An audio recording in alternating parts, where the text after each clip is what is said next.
Hello friends, हम लोग medieval India मध्यकालीन भारत का ये पीवाईक्यू कर रहे हैं ना। यहाँ देखिए मध्यकालीन किसका, यूपीएससी प्री का। ठीक है। और गाइस प्राचीन भारत का आपको प्लेलिस्ट मिल जाएगा, वो मैंने कंप्लीट करा दिया 1995 टू कहाँ तक, देखिए 1995 टू आपको 2025 तक है ना। और इसका भी 1995 वाला कंप्लीट हो गया। ये 1996 का है। ये कौन सा ईयर का है, यहाँ ध्यान दीजिए।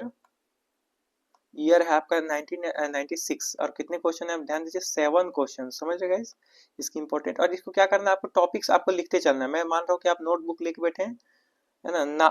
नस्तालिक क्या है, नस्तालिक आप समझ रहे शब्द। ये क्या है, एक प्रकार का फारसी लिपि जो मध्यकालीन भारत में प्रयुक्त होती थी। एक राग जिसकी रचना तानसेन ने की थी। मुगल शासकों द्वारा उद्गृत एक उपकार है ना, उपकर था। या फिर उलेमाओं के लिए एक आचार संहिता। तो आपको पता होगा ये क्या है, एक लिपि है। आप समझ सकते हैं ये क्या है, एक लिपि है। कौन सा, एक प्रकार की फारसी लिपि है जो मेडिवल इंडिया टाइम में आपको प्रयुक्त होती थी। ठीक है, ये आप समझ रहे हैं। थोड़ा सा आप इसका कुछ चीजों को समझिए। देखिए नस्तालिक क्या था, एक प्रकार का फारसी लिपि था जो मध्यकालीन भारत में प्रयुक्त होता था। और मुगल सम्राट अकबर, अकबर किसे, अकबर को नस्तालिक लिपि बहुत पसंद थी। तो अकबर के टाइम पीरियड का है, आप समझ रहे हैं ये। आप अकबर का टाइम पीरियड कमेंट करिए। देखिए फारसी की 8 लिपियों में से एक था नस्तालिक है ना। और इस लिपि में लिखने वाले को मोहम्मद वाले को, देखिए यहाँ पर इस लिपि में लिखने वाले मोहम्मद हुसैन इनको अकबर ने जरी कलम, क्या कहा, जरी कलम की उपाधि दी थी। ठीक है, ये आप थोड़ा बहुत जानिए। इन सब चीजों के बारे में आपको क्या करना है, थोड़ा सा एक्टिवली देखना है। ठीक है, तानसेन द्वारा रचित एक राग, तानसेन के बारे में जब आप पढ़ेंगे तो उनके रागों को आप पढ़ लीजिएगा। ठीक है, ये चीजें हैं। उलेमाओं के लिए जो आचार संहिता थी, ये सब आप जब पढ़ें तो अच्छा से पढ़ लीजिएगा। मुगल शासकों द्वारा उद्गृत एक उपकार है ना, उपकर। तो मुगल शासकों द्वारा जो कर या उपकर लाए गए थे उनको आप अच्छे से नोट कर लीजिएगा। ये सब पूछ सकते हैं बेसिक। ठीक है। मध्यकालीन भारत में मनसबदारी प्रथा खास तौर पर इसलिए चालू की गई थी ताकि, आपको पता है मेडिवल टाइम में आपको मनसबदारी प्रथा है ना, मनसबदारी प्रथा किस लिए चालू की गई थी, सेना में भर्ती की जा सके, राजस्व संग्रह सुविधा हो सके, या धार्मिक सामंजस्य सुनिश्चित हो सके, या साफ सुथरा प्रशासन हो सके। ये कोई नहीं, ये वाला होगा ना सर, डी होगा ना। देखिए साफ सुथरा प्रशासन लागू हो सके इसके लिए। ठीक है, थोड़ा सा यहाँ देखिए। मध्यकालीन भारत में मनसबदारी प्रथा खास तौर पर इसलिए चालू की गई थी ताकि साफ सुथरा प्रशासन लागू हो सके। मनसब कहाँ से लिया गया, अरबी भाषा से लिया गया। ठीक है। और इसका अर्थ क्या होता है, पद। अकबर द्वारा आरंभ किया गया था। ये कौन सा मनसबदारी व्यवस्था कौन लागू किया था, अकबर। कब किया था, 1575। ये आप नोट करिए। उसका दिए जाने वाले पद को क्या कहा जाता था, मनसब है ना। और ग्रहण करने वाले को मनसबदार कहते थे। ठीक है, ये सब चीजें आप जानिए, बस लिखिए मत। कुछ कुछ चीजें लिखिए अपने भाषा में, नोट करते चलिए। जिस सूफी संत की मान्यता थी कि भक्ति संगीत ईश्वर के निकट पहुंचने का एक साधन है, वह कौन था। देखिए भक्ति के विषय में किसने कहा था, सूफी संत में से कौन सूफी संत कहा था। सूफी संत एक सिलेबस है ना, ये देखिए आप डिटेल सिलेबस जाकर देखिए। देखिए आपको मिल जाएगा कि कैसे कैसे पूछ रहा है, किसी रिलेट कर रहा है। ठीक है, सूफी संत है ना। ये कौन सा है, भक्ति संगीत ईश्वर का माध्यम है पहुंचने का। ठीक है, निकट पहुंचने का। तो ये कौन बताया था, संगीत के विषय में कौन बताया था, मुइजुद्दीन चिश्ती ने बताया था ना। मुइजुद्दीन चिश्ती, चिश्ती संप्रदाय के संस्थापक, आपको पता होगा ये आंसर है। और इसका आंसर ए है। और बाबा फरीद, सैयद मोहम्मद गोसूदराज और शाह आलम बुखारी, ये सब नहीं थे। इसके बारे में आप जब पढ़ें तो थोड़ा डिटेल आप पढ़ लें। ठीक है, आइए इसके बारे में मैंने बताया ना, जब आप पढ़ें तो डिटेल में पढ़ लें। और यहाँ पर देखिए, जिस सूफी संत की मान्यता भक्ति संगीत में ईश्वर के निकट पहुंचने के साथ वो मुइजुद्दीन चिश्ती थे। भारत में चिश्ती संप्रदाय के ये संस्थापक थे। और सिला संगीत जो है ये ईश्वर का प्रेम का महत्वपूर्ण साधन है, इन्होंने बताया था। ठीक है, आइए मैं मान रहा हूँ कि आप ट्राई कर रहे हैं क्वेश्चन को सॉल्व करने का। ठीक है, अपभ्रंश शब्द का प्रयोग मध्यकालीन संस्कृत ग्रंथों में होता है ना। अपभ्रंश शब्द का प्रयोग जो होता है ये मध्यकालीन संस्कृत ग्रंथों में होता है। ये कौन सा होता है, इन सब टर्म्स को आप पढ़िए और बताइए। राजपूतों से जातिच्युत लोगों को इंगित करने के लिए है ना, मतलब या फिर वैदिक कर्मकांडों के त्याग को इंगित करने के लिए, या कुछ आधुनिक भारतीय भाषाओं के आरंभिक रूप को इंगित करने के लिए है ना, या फिर संस के एक मिनट, संस्कृतेतर है ना, संस्कृतेतर छंदों को इंगित करने के लिए। तो आप बताइए कि क्वेश्चन नंबर 14 का क्या होगा, क्वेश्चन नंबर 14 का क्या आंसर है, ये वाला है ना, सी। देखिए सी है इसका आंसर। कुछ आधुनिक भारतीय भाषाओं के आरंभिक रूपों को इंगित करने के लिए मैंने बताया लिपि और आपको क्या करना है, भाषा। ठीक है, ये आपको क्या करना है, लिपि और भाषा आपको पूरा अच्छा से पढ़ लेना है। ठीक है, ये पूछता है प्रारंभिक भाषा क्या है क्या नहीं। अपभ्रंश शब्द आपको पता होगा, अपभ्रंश भाषा क्या इस्तेमाल होता है, भाषा के लिए, है ना।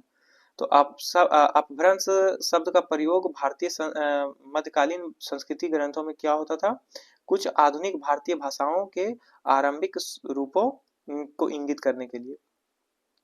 सर्वप्रथम व्यास ने, किसने, व्यास ने शब्द संस्कार से हीन शब्दों के लिए अपभ्रंश का प्रयोग किया था, है ना। जो शब्द संस्कार से हट गए हैं उन्हें व्यास जी ने कहा था कि ये अपभ्रंश है। समझ रहे हैं, सूचना कहाँ से मिलता है हमें इसकी, इसकी सूचना मिलता है भर्तृहरि के वाक्य पदी मई में, है ना, ये यहाँ से मिलता है। ये सब आपको जानने की जरूरत नहीं, बस आपको लिख दिया गया है ताकि आप समझ सके कहाँ से सोर्स मिलता है। सोर्स को जानना इंपॉर्टेंट है बट इतना डिटेल नहीं।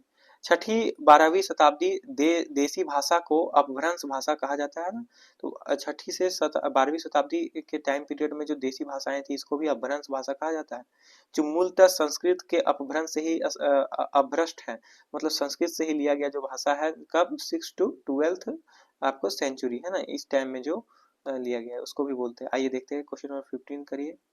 क्वेश्चन नंबर 15, निम्नलिखित में से कौन सा युग्म सही सुमिलित है। देखिए सही बताना है कि कौन से हैं। गुरु अमरदास, है ना, गुरु अमरदास को मिलाया गया है मीरी और पीरी से।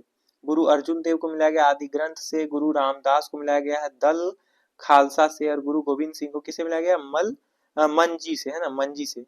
क्वेश्चन नंबर 15 का बताइए। क्वेश्चन नंबर 15 का क्या हो जाएगा, क्या लगता है आपको, इसका हो जाएगा बी। क्या हो जाएगा, एक ही सही है। ये देखिए आदि ग्रंथ, आपको आदि ग्रंथ के बारे में पता है, ये बहुत ही महत्वपूर्ण ग्रंथ है, ये सिख समुदाय के लिए, है ना, आपको पता होगा। और यहाँ देखिए गुरु अर्जुन देव ने इसको रचा था। यहाँ पर आइए आगे देखते हैं, थोड़ा सा एक्सप्लेन देखिए। गुरु अर्जुन देव आदि ग्रंथ, है ना, 1606 ईस्वी में पूर्ण किया ग्रंथ, है ना। इसको कब तैयार किया, 1604 में, 1604 में। आप देखिए यहाँ पे उसके बाद रामदास, रामदास के पुत्र तथा पंचम सिख गुरु भी थे ये अर्जुन सिख। देखिए गुरु अर्जुन देव कौन थे, रामदास के पुत्र थे और पांचवें सिख गुरु भी थे, आपको पता होगा। सिख धर्म से जो भी होंगे वो कमेंट करिएगा, ठीक है, कि आपको ये चीजें पता है कि नहीं, अपने धर्म से रिलेटेड चीजें पता होनी चाहिए। गुरु अमरदास, गुरु रामदास, गुरु गोविंद सिंह, मीर और पीरी, है ना, मीर और पीरी, और क्या है, दल खालसा और मंजी। इस सब के बारे में जब भी आप पढ़ेंगे तो थोड़ा सा एक्टिवली देखें, ठीक है। इन चीजों को आप लिखते चलिए कि हमें क्या चीज एक्टिवली देखना है, इनको अलग पेन से देखो लिखा गया है, तो आप ये करिए अब, ठीक है। आइए देखते हैं आगे। यहाँ देखिए, मुगल चित्रकला किसके राज्यकाल में अपनी पराकाष्ठा पर पहुंच गई थी, ये आपको पता होगा, ये बेसिक क्वेश्चन है कि हुमायूं, अकबर, जहांगीर या शाहजहां किसके टाइम पीरियड में चित्रकला पहुंच गई थी, बताइए। जहांगीर के टाइम पीरियड में, याद रखना आपको। चित्रकला से पूछा जाए तो, और मुगल टाइम पीरियड, तो आपको क्या करना है, मुगल टाइम पीरियड में चित्रकला, तो आपको जहांगीर मारना है। 16 का सी हो जाएगा, ठीक है। यहाँ देखिए, मुगल चित्रकला किसके राज्यकाल में अपनी सीमा पराकाष्ठा में पहुंच गई, तो जहांगीर था। हुमायूं के बारे में जानिए थोड़ा। छवि चित्रण की तुलना में थोड़ा सा ये है, पांडुलिपि चित्रण की को कम महत्व देता है ये, ठीक है, हुमायूं। और एक मिनट गाइस, ये हुमायूं, अकबर और शाहजहां के बारे में आपको जब पढ़े तो थोड़ा उसके बारे में एक्टिवली पढ़े, ये बताया गया है। और जहांगीर के बारे में ये बताया गया कि ये जो है छवि चित्रण की तुलना में पांडुलिपि चित्रण को कम महत्व देते थे, ठीक है। तो छवि चित्र को कम महत्व और पांडुलिपि, देखिए छवि चित्र को ज्यादा महत्व और पांडुलिपि चित्र को कम महत्व, ये आप समझ रहे हैं।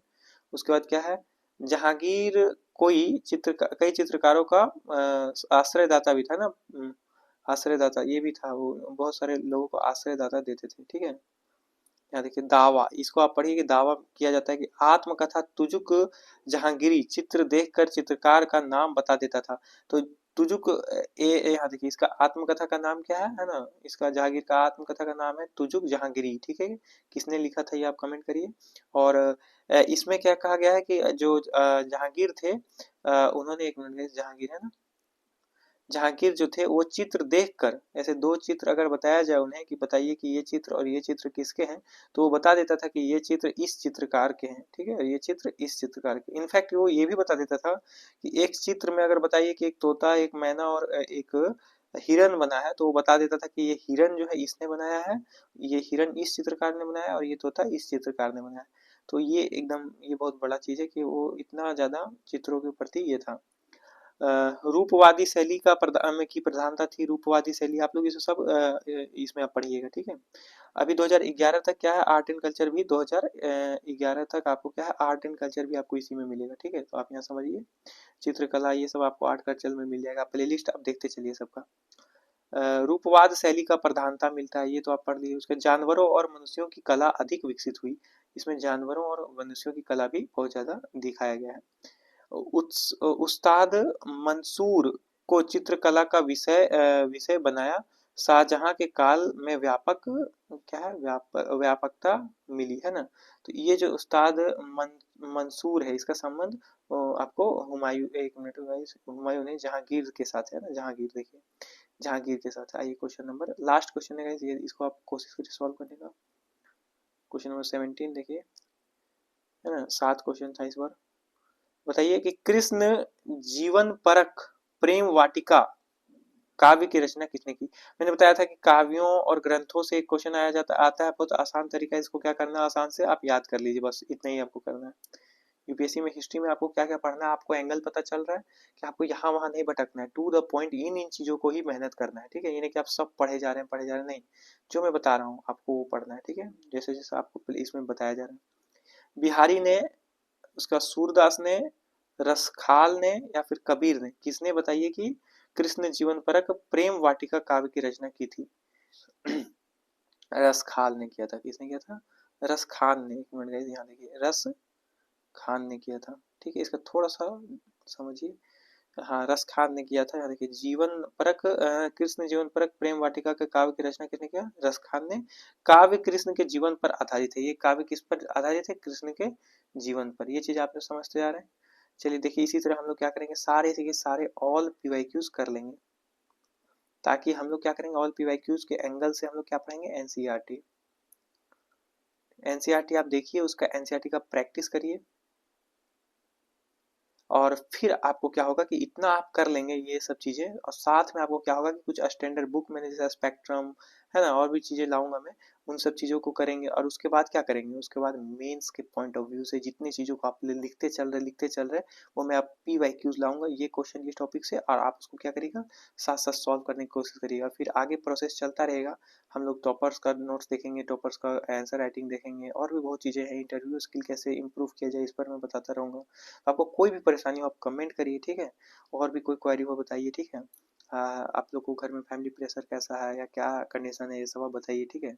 और कितने घंटे पढ़ाई हो पा रही है ना, कितने आवर्स आपका पढ़ाई हो पा रही है, ये आप कमेंट जरूर करिए ताकि मैं जान पाऊँ, है ना। और आप ही इससे, आप जब लिखें तो आप ही इसको एनालाइज करें कि क्यों मेरी पढ़ाई कम हो रही है, अगर पढ़ाई ज़्यादा हो रही है तो मैं कैसे इसको मेंटेन रखूँ, है ना। इन सब चीज़ों पे हमें सोचना है। और एक दिनचर्या बनाइए, एक सिविल सेवक के तरीके से सोचिए। एक सिविल सेवक बहुत ही ज़्यादा गंभीर ये सेवा है, और इसमें क्या होता है कि आपको दिन भर डेली शेड्यूल बहुत हैवी रहता है, फास्ट रहता है, ठीक है।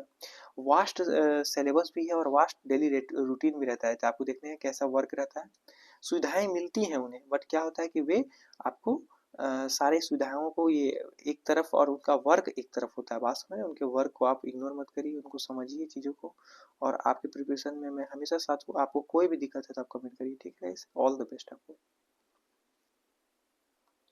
जो भी इस साल दे रहे हैं अटेम्प्ट 2000 आपको 25 में जो दे चुके, 2026 में जो देंगे मई में, उनको ये आपको पी वाई क्यू जरूर देखना है, ठीक है। मैं बता रहा हूँ ना आपको, ये जरूर देखना है, आपको बहुत हेल्प होगा, आप समझ जाएंगे। क्योंकि देखिए एंड में क्या करना होता है, एंड में आपको सिर्फ पी वाई क्यूज आपको ज़्यादा देखना होता है, क्योंकि वो आपको उस पैटर्न में वापस से ढाल देता है, आपका सारा पढ़ाई को उस एंगल से सोचने पर मजबूर करता है, आप ठीक है, आपका दिमाग उस एंगल से काम करता है।